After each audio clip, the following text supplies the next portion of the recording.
Alright, cool. Alright, I had already started this recording, realizing that I was kind of holding on to the mic, so I have my earbuds plugged in. Hopefully the video quality is a little bit nicer too. I have an iPhone 6 now, which I think I've already gone through, but whatever. I'm back at my dad's, and this is going to be my kind of intro to how I am going to be building my actual Fallout 4 Pip-Boy. I've already made a video of the 3000 I've made in the Fallout 4, this one, but I kind of thought it's time for a revamp for as far as custom Fallout 4 Pip-Boys all across DIY for a few reasons. One, okay, I'm going to put the disclaimer out first. I do not claim to be the best DIY smith ever. I would hope that's kind of obvious. I just strive for perfection, which is not a good thing, but I just kind of tend to do that. So I have realized I've been playing a lot of Fallout 4 lately, and I've been at my mom's and been like, man, I really wish I had my Pip-Boy. And I went back and I looked at the video and at my pictures, and I realized that this just isn't quite right. And also looking at some other videos, I'm not going to name any names or anything, but some of the other videos of people making it out of foam or whatever, they also don't seem quite on point. It is a kind of a difficult shape in the way that everything is made. It's not the easiest way to go about it. It's not very definitive of, okay, so it's very easy to see that I start from here and build your way up. It's not that easy to kind of figure out where to structure from your from ground up, so to speak. But all of the Pip-Boys that I have seen, they look very nicely made, but they don't quite look right. And that goes for me too. This one was my attempt at the Fallout 4, and it just doesn't quite look right. I'm going to take this out too, real quick, because that looks a little out of place. So one thing for starters is that it's a bit tall, and they're all going to be a little bit tall because if you're planning on putting a phone in there, they're all going to be a little bit tall. Excuse me. And that's exactly what I did. So, this little Velcro thing that fits one of my old phones.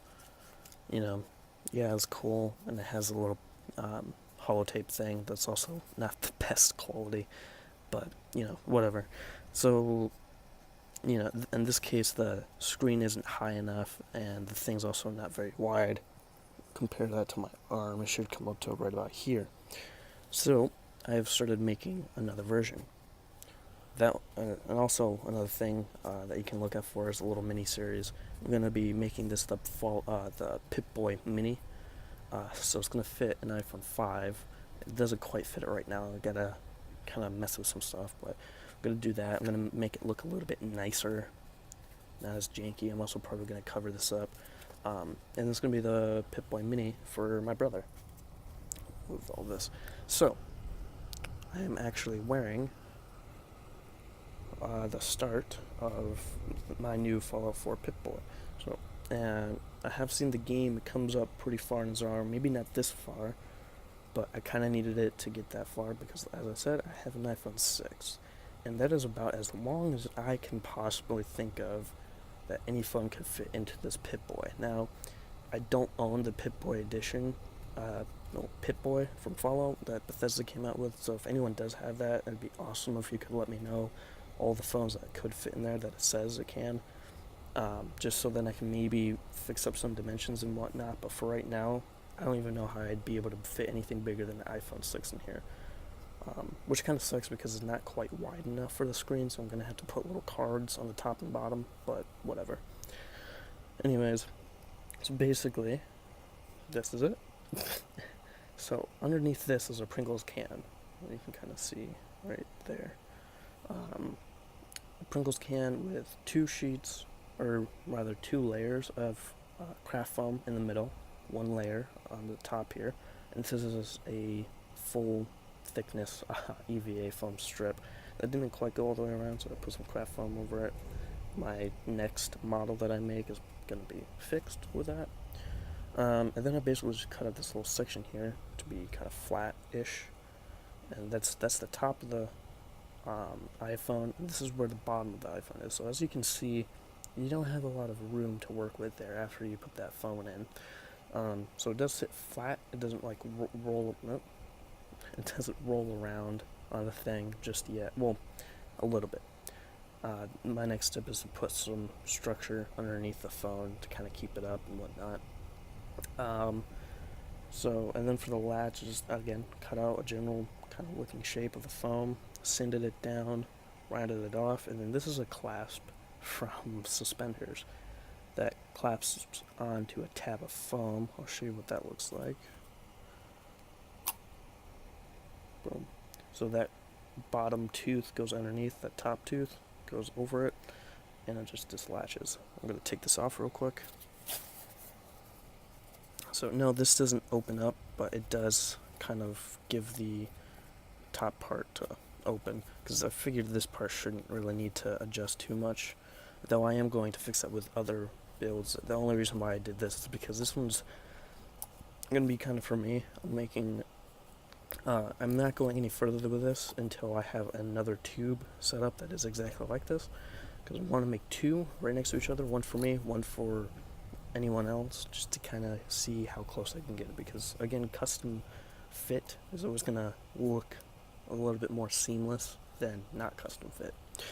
So yeah, there's that buckle piece that's glued onto the top there, and these are just little pieces for the phone to sit on and kind of like little markers for everything. And then the bottom here, this is just another little strip of foam, sanded down at an angle, rounded off. Then whenever he closes, it kind of sits next to that. And then what I did here is I took a strip of craft foam and just kind of looped it around the little metal piece. I also sanded that down to be flush, so whenever I paint it, there's not going to be a seam. So that's what I got so far. It's kind of a pain. That noise in the background, if you hear any, is the crazy wind in Wasilla. It's ridiculous. And so I was trying to do this. Come on. This is easier with my right hand. Alright, whatever. Not wasting time on that. Anyway, so yeah, the phone's going to sit right here. And basically I'm going to be building this up in layers. So the first layer is going to kind of seat the iPhone, at least for mine. And then the next thing that's going to happen is the top of the screen kind of goes up a little bit from the box that it sits on. So I'm going to put a little loop of foam that goes around, and that's going to be the next step. I am going to record a little bit of the process. Again, I don't have a tripod. I don't have anything to set this up on that's really secure, but I am going to try for it. That's another reason why I haven't really been doing DIY videos. Is as some of you that's been subscribed for a while or have seen my older videos, they drag on for a long time, and I don't have any editing. The laptop that I have is like a 2002 MacBook. I have no way to edit. Unless anyone has any way for me to edit on the iPhone, that'd be awesome. I'd appreciate that a lot. I'm also kind of running out of money, so you know, it's tough to actually do a DIY video with no editing, because it ends up being like 30 minutes of you guys just seeing me cutting and gluing. Yeah, I'll explain it, but otherwise it's the majority of it is me gluing and holding it down and waiting. I have no way to edit that out. So that's part of the reason why I don't really show step-by-step videos, is because, and especially now, because I can't pause this. I don't know how to pause a YouTube, my bad, a video on the iPhone. So, but yeah, sorry I rambled a little bit too long at the end there, but yeah, so this is where I've started. Again, also I sanded that down. I would hope that was pretty self-explanatory, but I'll try and do step-by-step videos, so every time I do a major piece, I can make another video to show you guys, and do my best to show you exactly how it is.